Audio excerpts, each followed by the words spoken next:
In the previous video, we have seen how we can register a dependency, how we can check whether a dependency is registered inside getIt or not, how we can get an instance of a particular dependency from getIt, and how we can unregister a dependency. Simple. Now we're going to talk about what are the implications of using register singleton.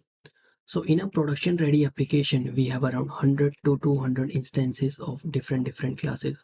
So if we use register singleton for each and every instance of different classes, it's going to increase the application load up time a lot.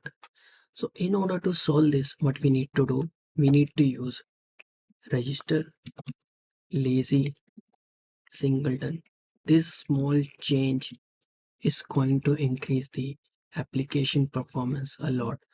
I recommend you guys to use the register lazy singleton, right? I hope you found this video helpful. If you want to learn more about Flutter, you can subscribe to the channel. See you in the next video.